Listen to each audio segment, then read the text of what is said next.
Hi, everybody. This is Brandon Dawson, and welcome to the B. Dawson Show. This week, we're going to be talking about the importance and significance of fighting every day for independence and freedom in your business and through your business.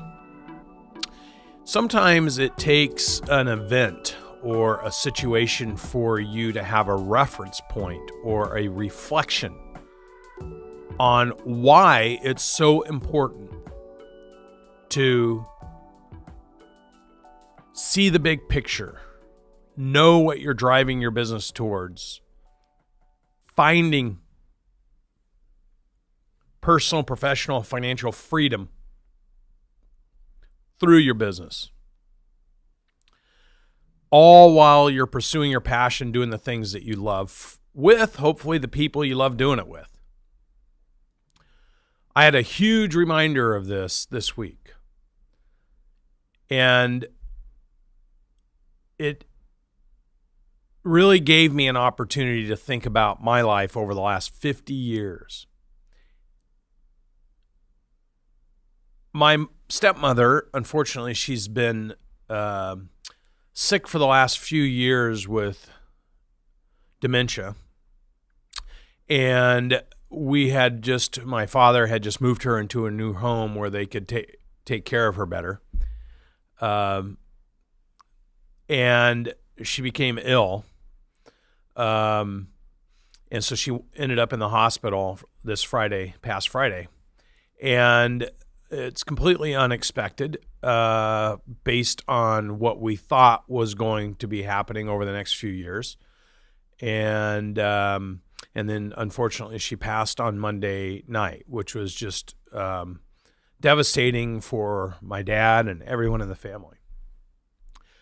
The reflection point came while I got to sit in the hospital listening to my dad talk about all the things that he and my mom have got to do together over their 40 years. And they truly, truly loved each other. They raised all of us boys. They put us all through private school. They worked hard. They dedicated whatever free time after sports and everything to all the young families in the church to help those families and mentor them. My mother was the Pacific Northwest chair for Celebrate Recovery, so they worked with individuals and families that were in deep distress. And so they're very committed. My reflection is because I made the decision to start my own business about 12 years ago. I asked my father, who was working at ADP in the running the automotive technology division, if he'd like to help me build a leadership mentorship program for the people I worked with. And so he did that. So for the last basically 10 years, we've had the privilege to be able to work together, which meant he and my mom, who also started running our mystery calling program for all of our customers, he and my mom worked around me and the business I started, and they became an integral part of the team with all of our employees. They were the type that my dad would bring the chocolate chip cookies in and all the employees would line up and steal them. They were personalities, both of them, in our business, several hundred employees, because they were working around and in the business. But most importantly, because we all traveled to places when we were doing business. We got to do incentive trips for our customers, members on cruises, ran several meetings in Las Vegas where we'd have 1,000 or 1,200 people, but you really don't think about the impact that's making while you're doing it. You have the opportunity to think backwards when you get a moment to reflect on what it's all meant to somebody else. And to be able to sit there and hear from my father's perspective what it meant to he and my stepmom, and the life and the freedom inside of life that was created by choosing to risk everything to build, and quite honestly, it was very, I think, reflective, gave me an opportunity to reflect, because, I've had a lot of guilt. You have a lot of guilt. And I know the people listening to this show have a lot of guilt and regret about the things you haven't done, the time that you didn't spend with your kids at a ball game, or the time where you had to leave during some kind of event where your family wanted you to be there, or the late nights of not being at home and missing dinner because you're at work grinding. All these things wear on us as human beings and as entrepreneurs or business owners or solopreneurs or employees working at an organization where they need their time dedicated and committed to whatever they're doing at that moment. Or the military, when you go off and you are gone for a year or 2 or 3 or 4 or 10, whatever it is, because of your commitment. And as people, I know for me, there's always been these moments of regret or frustration, or when things get really hard, sometimes you ask, why am I making this commitment or sacrifice? But it's only in reflection that you get to see the impact of those choices that you made at those times really made on other people. And I think for me, it just gave me a whole round of new inspiration, because I want all the loved ones and my close friends and people who trust me and work with me and spend their time with me, and that I have the privilege of working with and spending my time with them. I want to create impact. And if there was ever something more inspiring and motivating to me than other than sitting there listening to my dad talk about the life, the amazing life he and my mom had together for the past 40 remarkable years. And boy, they were committed to each other beyond almost any relationship I've ever seen. And she was committed to her family. And she was committed to the church families that she worked with and served. And she was committed to her friends. But if there was ever an inspiration to realize how much impact I got to create in their lives by choices I made, and the life they got to experience because of the success that I've had, or the fact that we were able to work together, the freedom that we found by working together. And sometimes you don't realize it's the craziest things that maybe even at the moment you're sitting there going, this isn't such a good deal. Like when we were stuck in Miami from a cruise, at the airport because our flight broke down. And we spent 3 or 4 hours there and lamenting on how horrible this is. And yet in reflection, 10, 11 years later, we remembered spending that time together. So it doesn't have to be big things. It can also be little things.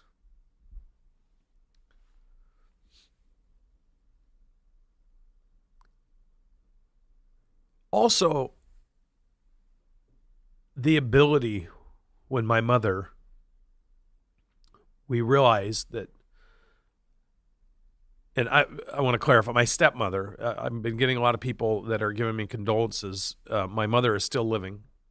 This is my stepmom of 40 years. I called her mom. She raised me. I lived with them from the 6th grade to high school. And obviously, it was an impactful period in my life. And she raised me with my 3 little brothers. Went to all my football games and supported us.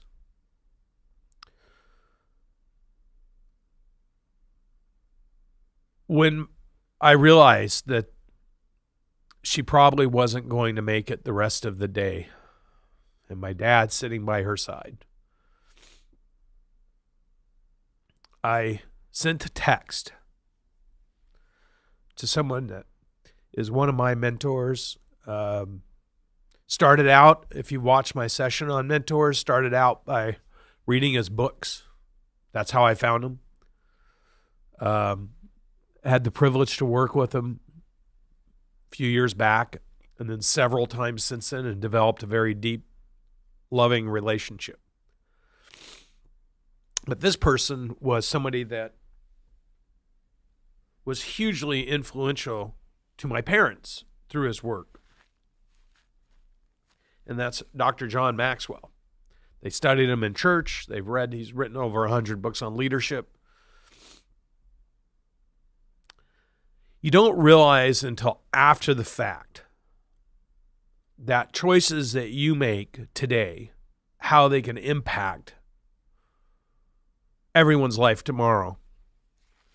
As I walked out of that hospital, I knew my dad loved and respected, and my mom, John Maxwell. I simply sent him a text telling him what was happening. I no more set my phone down that he texted me back. He called my dad. He prayed with him, with my mom. Sent him a video telling him that he loved them. And I think that moment when my father called me, he said, "You're not going to believe who just called me." He said, "John called and prayed." Talked about spending that time together when I was at my meeting with him in Vegas and my parents were there. And how meaningful it was to my parents and how proud they were that their son, a high school graduate that used to pick up walnuts, to make a little extra money, was able to go do something that created a relationship with somebody that they would respond that quickly and be so loving and caring to our family. And you know what's funny is I'm sitting here right now thinking about that. And I just realized when I look in the camera that behind me is a picture. This is actually a picture of John Maxwell and I walking down the hallway after a big talk that my parents got to come to, and that's the back of their heads walking behind us with John's and my arms around each other. And this moment was so meaningful to my parents because if you knew me as a kid, you thought maybe I might end up in jail or coaching a football team because I loved football, or small town football team, or doing something different, or I wanted to be an Oregon State police officer because that's what my grandfather was. You wouldn't think I was going to be a successful business person. That was not what people would have voted me in class as.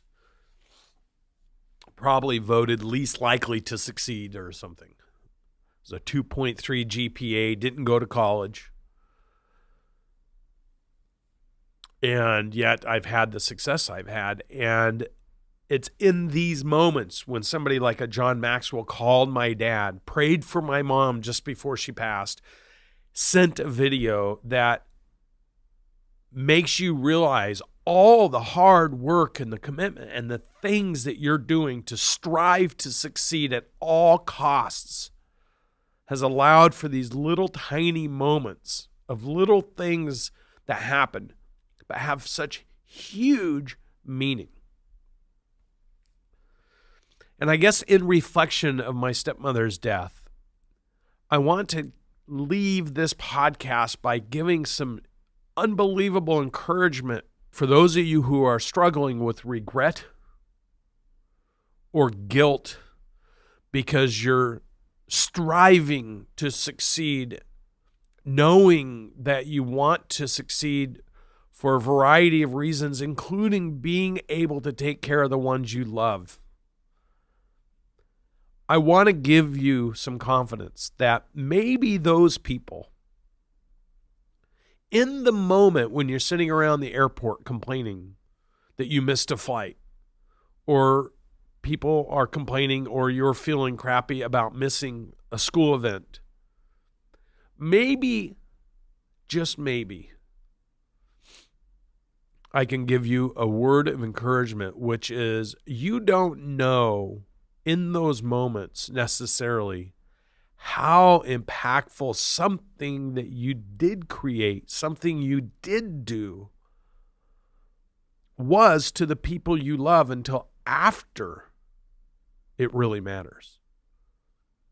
For me, the guilt or the regrets for things I've missed or not being around for my kids or things like that, I think really came to a conclusion when I got to hear my dad talk about all the things that they so loved getting to do in the last 10 years, traveling, my success, seeing it and getting to participate in it, being amazed and maybe even bewildered by it, considering what I was like in high school. The joy of all of our family being around each other, supporting each other. And those things come, those are the fruits of the labor. Those are the cherries on top of the dessert. And for those of you that are dealing with loss, I'm sorry. I know it hurts. It's painful. I understand.